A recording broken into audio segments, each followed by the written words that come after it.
બન્યા છે ને એકદમ ક્રિસ્પી અને બહાર જેવા જ અંદરથી જાળીદાર, ઉપરથી ક્રિસ્પી અને ખૂબ જ સ્વાદિષ્ટ એવા આ દાળવડા બનીને તૈયાર થઈ જાય છે.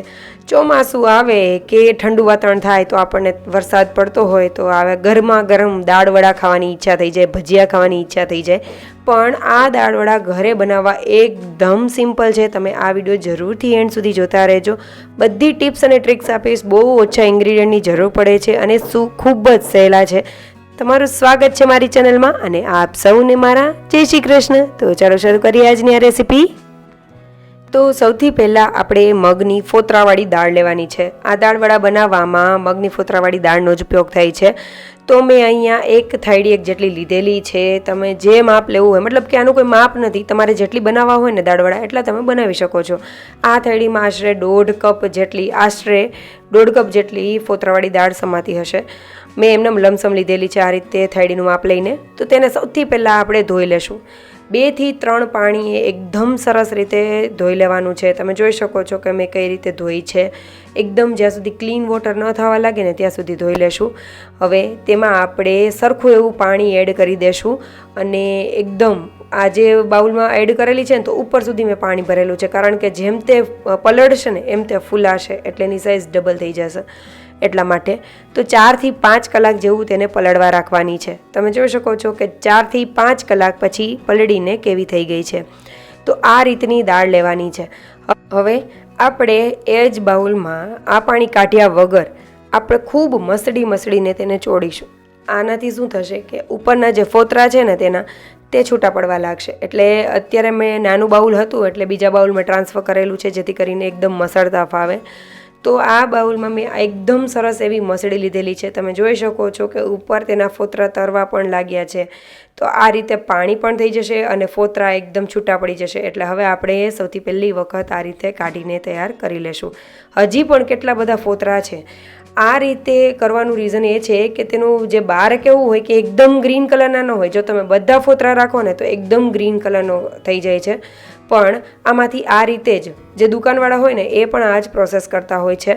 તો આ રીતે મેં બીજી વખત અત્યારે પાણી એડ કરીને આ રીતે ફોતરાને કાઢેલા છે. હજી પણ તમે જોઈ શકો છો કે ઘણા બધા ફોતરા બાકી છે. એટલે આ રીતે આપણે પાણીથી એકદમ ભરીને બાઉલ આ રીતે હલાવીશું ને એટલે ઉપર બધા ફોતરા તરવા લાગશે અને આ રીતે આપણે કાઢી લેશું. આપણે કમ્પ્લીટલી બધા ફોતરાને કાઢી નથી લેવાના, પણ 2 થી 3 વખત આ પ્રોસેસ કરવી.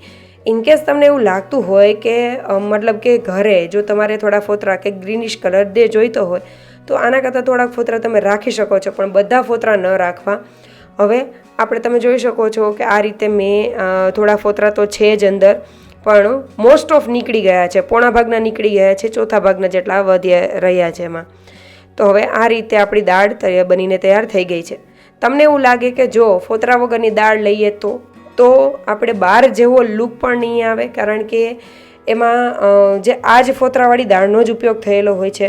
એટલા માટે તો આ રીતે જ પ્રોસેસ કરવાની હોય છે. આનાથી ટેસ્ટ પણ ખૂબ જ સરસ એવો આવે છે. હવે આપણે દાળને પાણી કાઢીને મિક્સર જારમાં એડ કરી દઈશું. અહીંયા આપણે કોઈ પણ વસ્તુ એડ નહીં કરીએ. જરૂર પડશે તો જ આપણે પાણી એડ કરવાનું છે. પાણી એડ ન કરવું, કારણ કે જ્યારે પલળે ને તો પણ થોડું પાણી તેમાં હોય જ છે. તો જરૂર પડે ને તો જ એડ કરવું. જો પીસાય નહીં કે એવું થાય ને તો મેં અત્યારે પલ્સ મોડ ઉપર, મતલબ કે થોડી વાર ચાલુ કરીને બંધ કરી દીધેલું છે. તો એ રીતે મેં દાળને પીસેલી છે અને 1 થી 2 ચમચી જેટલું જ મેં પાણી યુઝ કરેલું છે અને ટોટલ મેં 2 થી 3 ચમચી જેટલા જ પાણીની યુઝ કરેલું છે બેટર બનાવવા માટે.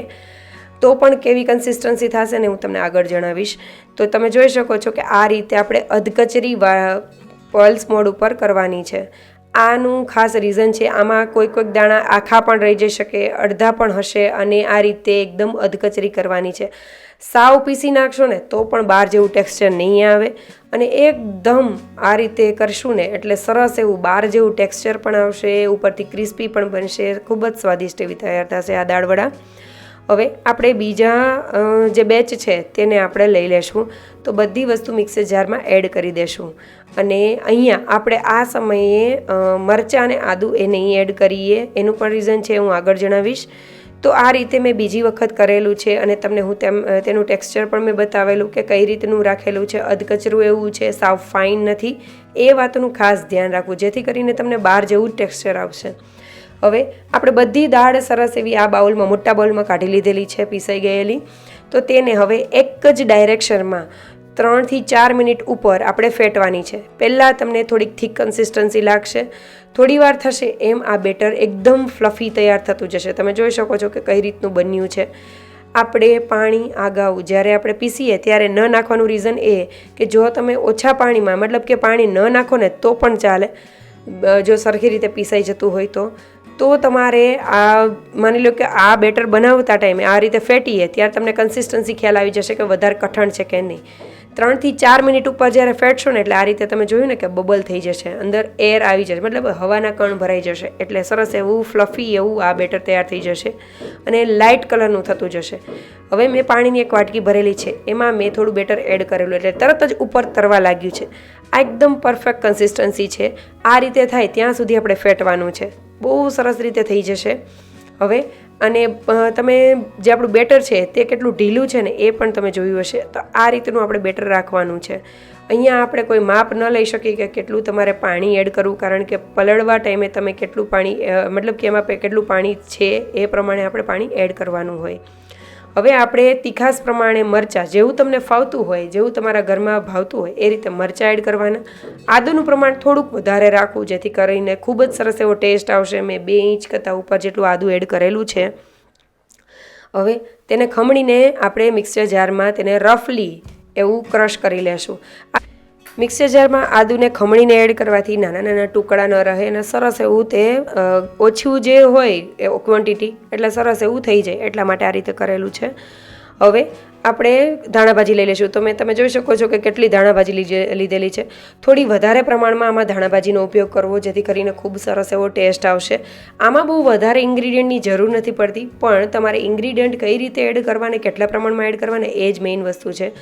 જો તમે આદુ અને મરચાં દાળને પીસવા ટાઈમે એડ કરી દો ને તો એકદમ તે પીસાઈ જશે અને તેનો ટેસ્ટ એટલો બધો સરસ નહીં આવે. આ રીતે તમે રફલી ક્રશ કરીને એડ કરશો ને તો તેનો ટેસ્ટ ખૂબ જ સરસ આવે છે. અને ધાણાભાજીને પણ આ રીતે જ એડ કરવી, તમે પીસવા ટાઈમે નહીં એડ કરતા, નહીં તો ગ્રીન કલર પણ આવી જશે, એકદમ ફાઇન પીસાઈ પણ જશે અને તે દેખાવમાં પણ અને ટેસ્ટમાં પણ સારું નહીં લાગે. એટલા માટે તો આ રીતે લાસ્ટમાં ધાણાભાજી અને મીઠું એડ કરીને ફરીથી આપણે એક જ ડાયરેક્શનમાં, જે ડાયરેક્શનમાં પહેલાં ફેરવ્યું હોય ને એ જ ડાયરેક્શનમાં ફેરવીશું અને એકાદ મિનિટ જેટલું ફેરવી લીધેલું છે. મિક્સ જ કરેલું છે પણ એકાદ મિનિટ જેટલું ફેરવેલું છે.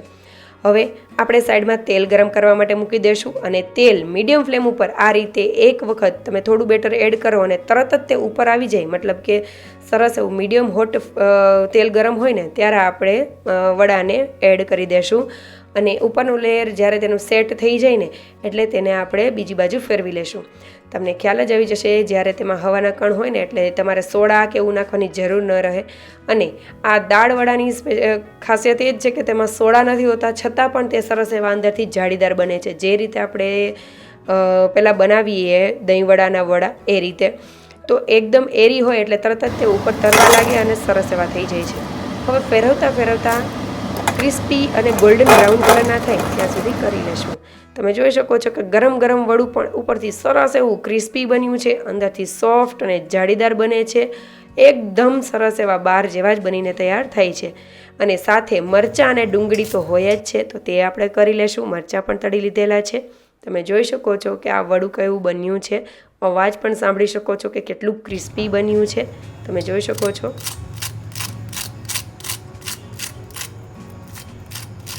અને આમાં ખાસ વાત બેટર બનાવવામાં એ ધ્યાન રાખવી કે બહુ બેટરને કઠણ પણ ન રાખવું, એકદમ સાવ ઢીલું પણ ન રાખવું કે જેથી કરીને તમે પાડી પણ ન શકો વડાને, એવું પણ નથી રાખવાનું.